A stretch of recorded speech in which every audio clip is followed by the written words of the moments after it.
Do you guys like to put puzzles together? You do? I did when I was a little girl. You don't like putting puzzles together? No, I did, and I still did as an adult. I love putting puzzles together. This morning, I'm going to ask you to help me put a small puzzle that I made together. Can you do that? Because today, Graham's going to be talking about this right here in Scripture.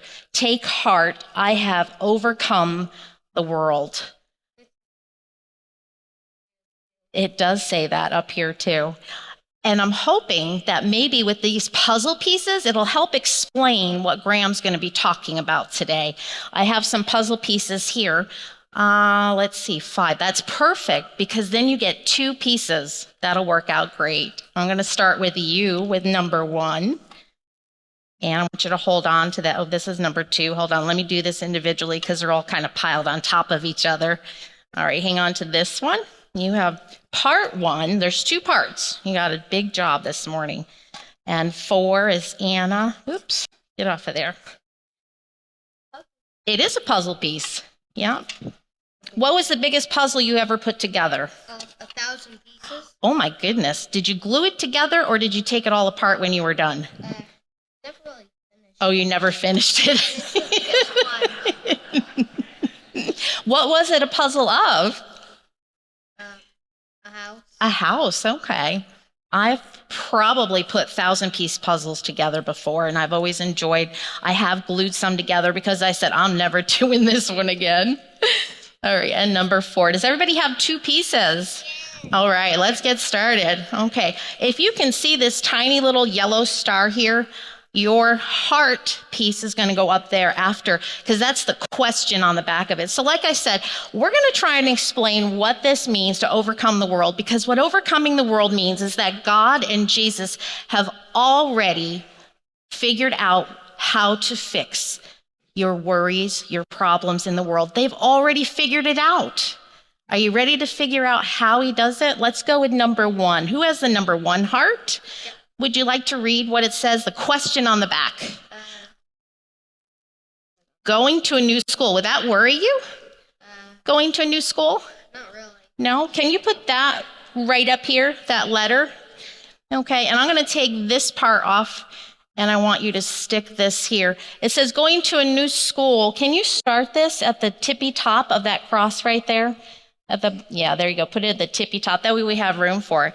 So if you're worried about going to a new school, do you know in Scripture it says in Matthew 14:27, Jesus says, take courage and do not be afraid.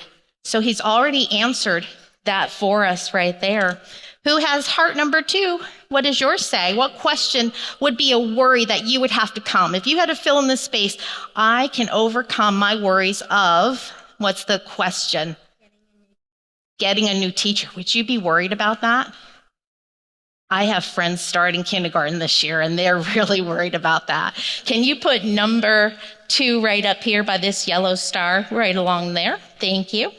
And what is your answer to that, getting a new teacher? What does the Scripture say? Would you like me to read it for you? Okay, thank you.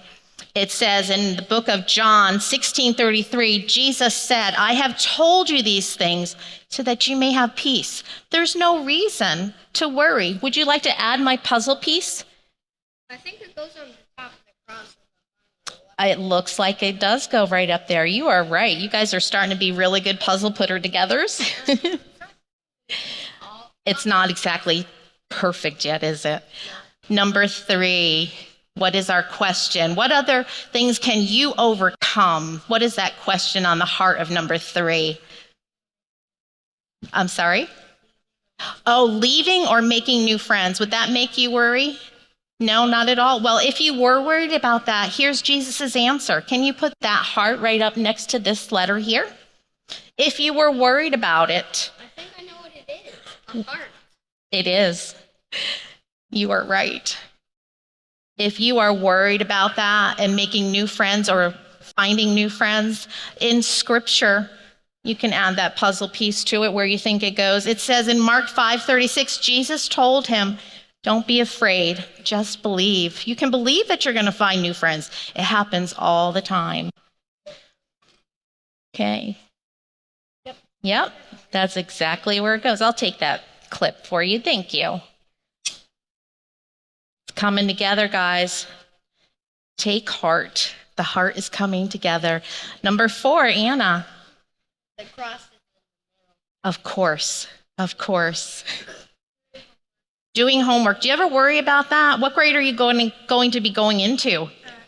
6th grade. I remember 6th grade. Oh my, the homework got even harder. Are you worried about that? Sometimes?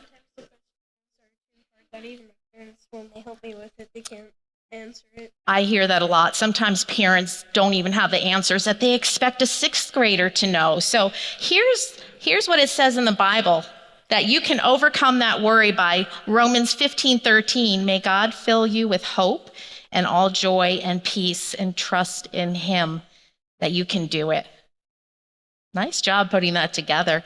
And my little friend who is last, what is your question? I can overcome my worries with what question?